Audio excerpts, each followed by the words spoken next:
नमस्कार, मैं सुचेता। बहुत स्वागत है आपका अपने चैनल में, जहाँ हम समय-समय पर प्रयास करते हैं कि आपको विविध नाना विषयों पर आपको विश्लेषण, रीज़न, लॉजिक के साथ अपने सनातन परंपरा धर्म के मूल वैज्ञानिक आधार को समझाने का हम प्रयास करते हैं और इसी सिलसिले को आगे बढ़ाते हुए आज हम एक नए विषय पर चर्चा करेंगे। आज का विषय बहुत ही ज़्यादा रोचक है, बहुत महत्वपूर्ण है, इसलिए इस वीडियो को अंत तक अवश्य देखिएगा।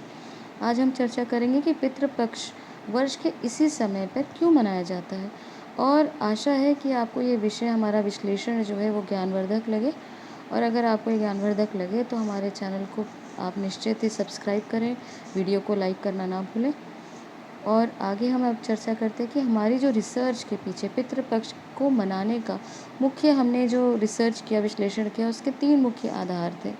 पहला तो जैसे हम जानते ही हैं कि इसका एक पौराणिक आधार होगा, क्योंकि सीधे तौर पर जब आप अपने पूर्वजों से, अपने पौराणिक ग्रंथों से, ऋषि मुनियों के जब ज्ञान को समझना चाहते हैं तो उनके पौराणिक कथाओं को उसको समझना बहुत आवश्यक है।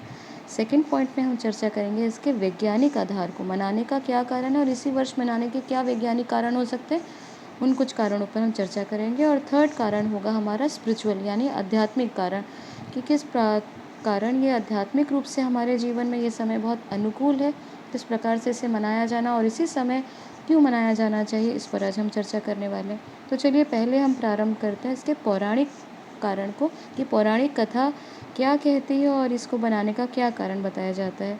परंतु इससे आप, जैसे मैं आपको बताई हूँ कि जो ये कथा, मुझे यही वाली जानकारी है, क्योंकि बहुत सी ऐसी कथाएं होती हैं जिनके आपको और भी रेफरेंस दूसरी बुक्स में मिल जाते हैं, परंतु जो कथा मुझे जानकारी है मैं उसको बताना चाहती हूँ। हो सकता है कि आपके पास दूसरी कथा या कोई दूसरा आपके पास में पीछे इसका कारण हो सकता है। तो चलिए हम शुरू करते हैं अपनी पौराणिक कथा को। महाभारत के दौरान कर्ण वीरोचित गति को प्राप्त हुए और मृत्यु लोक में वे बहुत ज़्यादा दान करते थे, महादानी के रूप में प्रख्यात थे। उनका जब दान का जो ये का सिलसिला था, वह मुख्य रूप से स्वर्ण और रजत के रूप में वे लोगों को दान करते थे, परंतु अन्न दान की वे उपेक्षा करने के कारण जब वे दूसरे लोक में असेंड हुए तो उन्हें क्षुधा तृप्ति के खास सामग्री उन्हें प्राप्त नहीं हुई, यानी भूख लगने पर भी उन्हें ऐसी वस्तुएं नहीं मिली जो उनकी तृप्ति या उनकी जो क्षुधा है वो तृप्त हो सके। अतः उन्होंने, महावीर कर्ण ने यमराज से प्रार्थना की और यमराज जी से प्रार्थना करके उन्होंने 15 दिन का समय लिया और 15 दिन के लिए पृथ्वी पर आकर यथोचित कर्म कर लौटकर वापस अपने लोक पहुँचे। पृथ्वी पर आकर उन्होंने बहुत सा अन्न, जल आदि का दान किया। जब वे लौटे तो अनेक खाद्य सामग्री उन्हें प्राप्त हुई और यही एक कारण है कि यमराज प्रसन्न होकर उन्हें वरदान देते हैं कि इस समय जो कोई भी अपने दिवंगत मृतात्मा परिजन के निमित्त अन्न, जल आदि वस्तुओं को, द्रव्यों का दान करेगा, वो दिवंगत परिजन को वह प्राप्त होगा और जिस भी डायमेंशन, जिस भी लोक में होंगे वे दिवंगत आत्माएं, उन्हें वो चीज़ें प्राप्त हो जाएंगी। परंतु इसका वैज्ञानिक आधार भी, जिस पे मैं जोर दे के आपको बताना चाहूँगी, और ये बहुत इम्पोर्टेंट है, इसको आप समझने का प्रयास करिएगा और हो सके तो इसको अपने जीवन में अप्लाई करने की भी कोशिश करिएगा। स्पेसिफिकली इस समय जो हमें शरीर के, जो हमारे बॉडी में टेम्परेचर और आदि के कारण त्रिदोष की उत्पत्ति होती है, उसे आप किस तरह से शांत कर सकते हैं। तो चलिए यहाँ से शुरू करते हैं, वैज्ञानिक आधार को समझने का प्रयास करते हैं। प्राचीन काल से ही आपने देखा होगा कि जो हमारे विधि विधान जो प्राचीन काल में माने जाते थे, उसमें मुख्य रूप से आप देखेंगे सफ़ेद वस्त्रों का, सफ़ेद फूल, सफ़ेद खाद्य पदार्थ आदि का प्रयोग किया जाता रहा है। और सफ़ेद ही क्यों, पितृपक्ष में सफ़ेद ही क्यों प्रयोग किया जाता है, सबसे इम्पोर्टेंट कारण है, क्योंकि वर्ष का ये समय सबसे ज़्यादा वार्मथ रहती है। इस समय हीट नहीं रहती, वार्मथ बहुत रहती है। वार्मथ कहने का मतलब मेरा तेज उमस वाली तेज़ गर्मी होती है। यहाँ पे मैं जेठ वाली गर्म लू की बात नहीं कर रही हूँ, यहाँ पे गर्मी वाली उमस की बात कर रही हूँ। तो इसे थोड़ा समझने का प्रयास करिएगा। परंतु उमस, इतनी तेज प्रचंड प्रकोप के कारण इस समय बहुत उत्तम रहता है कि इसी समय आप कॉटन के सफ़ेद स्वच्छ कपड़े धारण करें। देखे होंगे आप, कोई भी आप जो पिंडदान, श्राद्ध, कर्म आदि जो भी तर्पण करता है, वो रंग बिरंगे कपड़े पहनकर, भले वो गेरू, लाल आदि कोई भी इन अनेक इस प्रकार के कपड़े को धारण नहीं करता, मात्र सफ़ेद कपड़ों को धारण करके पिंडदान आदि जो सारी प्रक्रिया की जाती है। और ऐसी मान्यता भी है कि पितरों को ये सफ़ेद रंग बहुत तृप्ति देता है, शांति देता है, उनके प्रिय होते हैं, इसलिए सफ़ेद वस्त्रों को धारण करना चाहिए। तो यहाँ ये समझना बहुत इम्पोर्टेंट है कि रंग का भी और इस मौसम के अनुसार भी पितरों को यह चीज़ जो पसंद आएगी, इसीलिए ये समय अनुकूल माना गया। दूसरा कारण जो हम चर्चा करेंगे वैज्ञानिक आधार, कि देसी गाय के दूध से बनी खीर का प्रयोग किया जाता है। प्राचीन काल में आप देखे होंगे, सुना होगा अपने घर के बुजुर्गों से, बड़ों से, कि पितृपक्ष आते ही खीर का भोग दिया जाता है, अपने पूर्वजों को खीर का भोग बनाया जाता है। ऐसा क्यों? क्योंकि जैसे मैंने बताया कि तेज ऊष्मा वार्मथ के कारण इस समय आपका जो पित्त है बॉडी का, वो बढ़ जाता है, और बारिश बीच में होती है तो सर्दी गर्मी की समस्या भी कई लोगों को हो सकती है, क्योंकि पूरी तरह बारिश तो अभी गई नहीं रहती, तो ये सर्द गर्म का भी कारण बन सकता है। और इसे हम आयुर्वेद में क्या कहते हैं? त्रिदोष। अर्थात जब वात, पित्त और कफ असंतुलित हो जाते हैं तो इस समय त्रिदोष की समस्या हो सकती है, और ये त्रिदोष की समस्या आपको बहुत बड़ी बड़ी बीमारियों का भी आपको कारण, या परेशानी का, बहुत बड़ी समस्याओं का भी कारण बन सकता है, बड़े रोगों का भी कारण बन सकता है। और इसी दोष से बचने के लिए बहुत शुभ होगा कि आप खीर का प्रयोग करें। खीर अगर आप खाते हैं तो निश्चित रूप से आपका जो पित्त है उसका शमन होगा, और अगर आपका शरीर में थोड़ा ठंडा है, कफ की मात्रा बढ़ गई है, तो आप गर्म करके खीर थोड़ी गर्म खाइए, तो इससे आपका वात, पित्त और कफ तीनों कंट्रोल होगा। इसीलिए आप देखेंगे कि बहुत से घरों में पितरों की जो पूजा की जाती है तो अपने परिवार के जनों को, इष्ट मित्रों को बुला कर खीर का भोग दिया जाता है, ताकि वे भी पूरा 15 दिन खीर खाएं, स्वस्थ रहें, और आप भी स्वस्थ रहें। तीसरी जो चीज़ है, इसी के साथ आप जोड़कर देखेंगे कि रजत का प्रयोग बहुत ज़्यादा किया जाता है। पितृपक्ष में आप हर सोने चांदी की दुकान में लोगों को चांदी खरीदते हुए देख सकते हैं, और रजत जो है पितृपक्ष में बहुत ही ज़्यादा उत्तम माना जाता है। जैसे खीर भोजन में उत्तम है, वैसे मेटल रजत जो है यानी चांदी मेटल में उत्तम है। स्वर्ण की तासीर कैसी होती है? गर्म, और रजत की तासीर यानी चांदी की तासीर होती है ठंडी। इसलिए आप देखे होंगे कि जो भी मोती धारण करता है वो रजत में यानी चांदी में करता है। और उपरोक्त दिए हुए कारण का भी हो सकता है कि तेज उमस, भारी गर्मी के कारण लोग सोने के आभूषण ना पहने, क्योंकि आप उनके शरीर को और गर्मी प्रदान करेगा। तो रजत के आभूषण शरीर के लिए भी उत्तम है और पितरों को भी पसंद है। तो अब दोनों के ही इस तरह से जब इनका संगम होगा तो शरीर के लिए भी, मनुष्यों के लिए भी, और पितरों को भी जो श्रेष्ठ होगा वो है रजत के आभूषण। और इसीलिए हमारे जो ऋषिगण, हमारे सिद्ध ज्ञानी महात्मा चाहते थे कि पितृ पूजा जब हो तो लोग रजत, चांदी को धारण करें, और इससे वे भी स्वयं स्वस्थ रहेंगे और उनके पितृ भी, क्योंकि चांदी जो पितरों को परम प्रिय होती है, स्वयं ये श्रेष्ठ मेटल माना जाता है। स्पेसिफिकली देखेंगे इस जो समय में चांदी का प्रयोग करने से या में जो भी आप आभूषण धारण करें तो आपके लिए ये बहुत ही ज़्यादा आपके शरीर के अनुकूल होगा।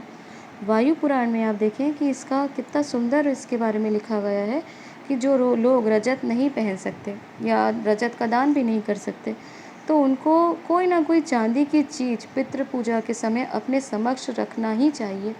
ये बहुत आवश्यक माना गया है। परंतु अगर आप किसी भी प्रकार से चांदी का अरेंजमेंट नहीं कर सकते, चांदी की पायल, बिछिया, कुछ भी अगर आपके पास में अभी इस समय अवेलेबल ना हो, तो आप क्या करेंगे?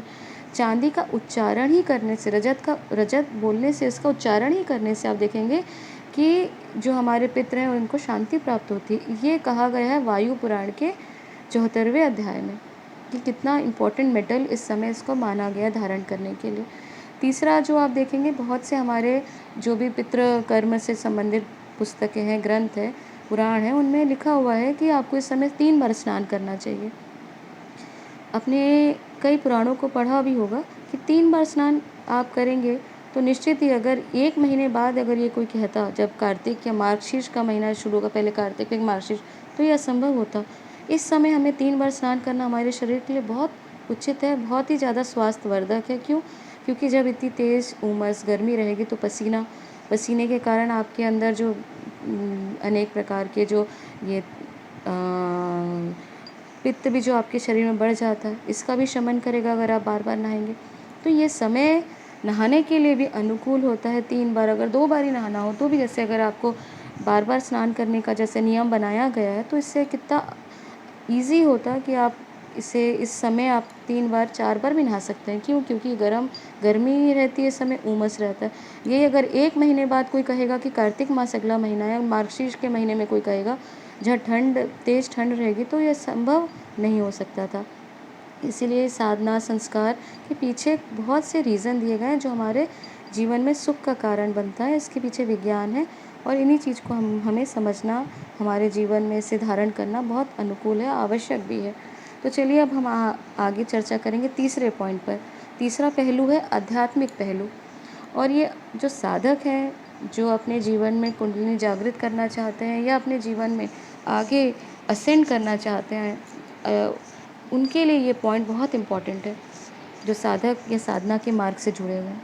जैसे हमने गायत्री मंत्र हम सब जानते हैं कि ओम भूर्भुवः स्वः, ये पहले की क्या है, भू भुवः स्वः, ये 3 लोक को दर्शाता है। वैसे तो गायत्री मंत्र पूरा बहुत बड़ा है, परंतु अगर इन तीनों को लोकों को अगर हम इसको शॉर्ट में ही ले, ओम भू भुवः स्वः, तो जैसे भूलोक किसको दर्शाता है, पृथ्वी लोक को, भुवः लोक पितृलोक को, स्वः लोक दर्शाता है वो हमारे स्वर्ग लोक को।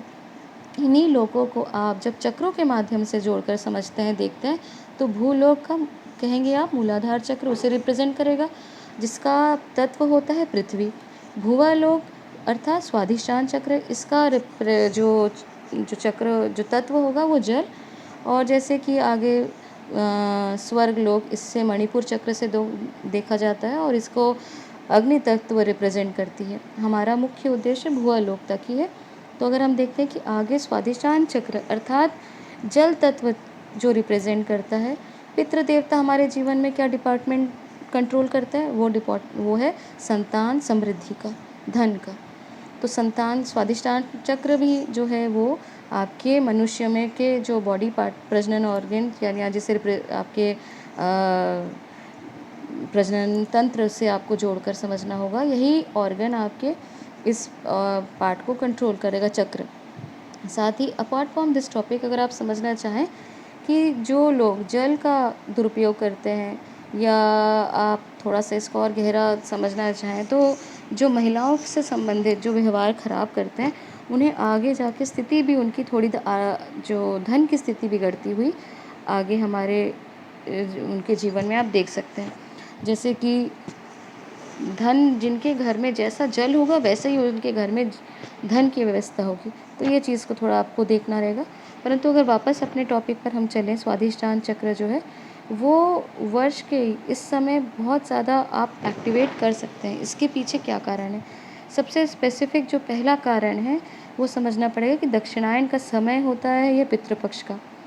और आप जानते हैं कि सूर्यदेव इस वर्ष आधे समय जो पृथ्वी के दक्षिण की तरफ गोचर करते हैं सूर्यदेव, और दक्षिण की तरफ गोचर करने के कारण बहुत सी, जैसे सूर्य सिद्धांत में इसका बहुत सुंदर उल्लेख लिखा हुआ है कि दक्षिण की तरफ जब सूर्यदेव गोचर करते हैं तो नेगेटिव एंटिटीज़ या असुरों का दिन होता है। ऐसी बहुत सी एनर्जीज़ हैं जो कि दक्षिणायन के समय उत्पन्न हो जाती हैं, जागृत हो जाती हैं, जो कि उत्तरायण में संभव नहीं होता।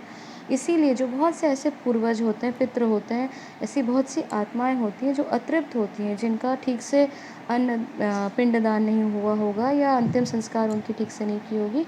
ऐसे बहुत से नीचे की योनियों में जो लोग प्रवेश कर जाते हैं, जो आत्मा चली जाती है, उन्हें भी इस समय पृथ्वी पर आकर उन्हें विचरण करने का जो ये समय रहता है, उनको भी आप बुला के आसानी से उनके लिए पितृ असेंशन या पितरों के द्वारा की गई आप पूरी पूजा व्यवस्था श्राद्ध आदि कर सकते हैं। दूसरी महत्वपूर्ण बात, जो दक्षिणायन शुरू होते ही आप देखेंगे कि सावन का महीना शुरू हो जाता है, और सावन के महीने में हम क्या करते हैं, शिव भोलेनाथ की पूजा करते हैं, उनके लिए साधना आदि, जीवन में सात्विक भोजन को अपनाते हैं, सात्विक जीवन जीते हैं। और उसके बाद आता है कृष्ण जी का कृष्ण जन्माष्टमी का समय। और कृष्ण जी किसके अवतार हैं? प्रेम के अवतार हैं। कृष्ण का अर्थ ही होता है प्रेम, जो आकर्षित करे, आपको प्रेम रूप में आपको बांधे। तो इसलिए मुख्य रूप से आप देखेंगे कि जब आपके जीवन में अनकंडीशनल लव होगा, निस्वार्थ आप लोगों के प्रति सद्भावना रखेंगे, तो आपको असेंड करने के लिए या अपनी कुंडली जागृत करने के लिए बहुत आपके लिए समय अनुकूल होता है। यहाँ ये नहीं कहना चाहती कि श्री कृष्ण ने किसी का वध नहीं किया, या श्री कृष्ण ने जैसे कौरवों को के साथ जो हुआ वे उसे रोक सकते थे, परंतु जो धर्म है उचित है। नेगेटिव एनर्जी का जो समय है उसको, अगर अंत का समय है तो उसको आप जोड़ें, तो इससे आप ही की हानि होगी। अनकंडीशनल रूप से लोगों को देखें और उस चीज़ों को मैनेज करें, और ये चीज़ बहुत आवश्यक है जीवन में अपनाने की, गीता को अपनाने की। तो यहाँ ये बात बहुत आवश्यक है कि ये सोच और ये ज्ञान आपको प्राप्त हो, इसीलिए आपको कृष्ण जन्माष्टमी से आप इन चीज़ों को अपना सकते हैं। फिर आप देखेंगे कि दूसरा हमारा महत्वपूर्ण होता है पर्व छत्तीसगढ़ का, वो है पोला का। आप जानते हैं कि पोला में मुख्य रूप से हम क्या करते हैं, बैल की पूजा करते हैं। बैल की पूजा करने से क्या लाभ होता है? बैल की पूजा करने से सबसे बड़ा लाभ ये होता है कि आपकी ऑरा एक्सपैंड करती है। आप जानते हैं कि जब भी आप गाय की, बैल की या तुलसी की पूजा करते हैं, परिक्रमा करते हैं, तो क्या होता है, आपकी जो ऑरा है, आपकी ऊर्जा है, वो एक्सपैंड करती है, अर्थात आपके पुण्य बढ़ते हैं। फिर हम मनाते हैं गणेश पूजा। गणेश जी की हमारे घर में वो विराजमान होते हैं, 10 दिन पूजा पाठ चलती है। गणेश जी किसके देवता है? मूलाधार चक्र के देवता है। मूलाधार चक्र एक्टिवेट होता है और जो साधक है वे जानते हैं कि स्वतः ही छोटी सी क्रिया, छोटी सी सात्विक साधना से ही उनका मूलाधार चक्र एक्टिवेट हो जाता है और ये आगे उनको कुंडली जागृत के लिए मदद करती है। उसके बाद पितृपक्ष गणेश पूजा के बाद ही शुरू हो जाता है पितृपक्ष। पितृपक्ष का जो समय होता है वो नेक्स्ट एनर्जी अपलिफ्टमेंट का रहता है, अर्थात पितृमोक्ष अमावस तक ये 15 दिन का समय जो पर्व है वो हम मनाते हैं अपनी स्वादिष्टान चक्र को एक्टिवेट करने के लिए, जल तत्व को एक्टिवेट करने के लिए, और इससे हमारा जो स्वादिष्टान चक्र है वो जागृत होता है और हमारे जीवन में धन संबंधी या संतान संबंधी जो प्रॉब्लम्स है वो ख़त्म होती है। उसके बाद देखेंगे कि हम नवरात्र का पितृमोक्ष अमावस्या के अगले दिन ही नवरात्र का प्रारंभ हो जाएगा। तो इस तरह से हिंदू धर्म में एक सनातन परंपरा में एक के बाद एक जो पर्व है वो आपस में किस प्रकार से जुड़े हुए हैं, किस प्रकार से साधना करके आप अपने जीवन को स्वास्थ्य के साथ साथ सफलता या सात्विक जीवन को भी, आप अपनी सात्विक एनर्जीज़ को भी अपलिफ्ट किस प्रकार से कर सकते हैं। इसलिए ये सनातन धर्म परंपरा में हमें गर्व होना चाहिए। कितने रीज़नेबल और लॉजिकल ये विज्ञान के आधार पर ये पर्व बनाए गए हैं, इनका कितना सुंदर उद्देश्य है ताकि लोग अपने जीवन को पूर्ण रूप से जी सकें, ना केवल मटेरियलिस्टिक रूप से बल्कि स्पिरिचुअल रूप से भी वह पूरी अपनी लाइफ को सक्सेसफुली लीड कर सकें। ये कितना ही ज़्यादा इम्पोर्टेंट विषय है और इस चीज़ को हमें समझना बहुत आवश्यक है। आगे हम चर्चा करने वाले हैं fake history of Indian architecture का, और ये वीडियो जो है अभी हम यहीं पे समाप्त करेंगे, लेकिन अगला जो वीडियो जैसे मैंने बताया कि fake history of Indian architecture, इसे आप ज़रूर देखिएगा क्योंकि इस पर हम आपको पूरी तरह एक एक चीज़ समझाएंगे कि किस तरह से इंडियन आर्किटेक्चरल हिस्ट्री को तोड़ा मरोड़ा गया और कितनी गलत हमें हिस्ट्री पढ़ाई जाती है। हमारे आगे आने वाले जनरेशन के लिए बहुत महत्वपूर्ण है और इसे जब हम समझेंगे तभी जानेंगे कि हमारी जो गोल्डन एरा, हमारी गोल्डन हिस्ट्री है, स्वर्णिम जो हमारा पास्ट था, उससे हम किस प्रकार से मंदिरों के साथ किस तरह से हर हिस्ट्री को, कल्चरल पार्ट को किस तरह से डिस्ट्रॉय किया, डिस्टॉर्ट किया गया। तो इस तरह से हम आगे चर्चा करेंगे। आप इस वीडियो को ज़रूर देखिएगा और ये जानकारी यहीं तक जो पितृपक्ष से संबंधित थी, और आगे आप हमारे वीडियो को ज़रूर सब्सक्राइब करें, लाइक करें। धन्यवाद।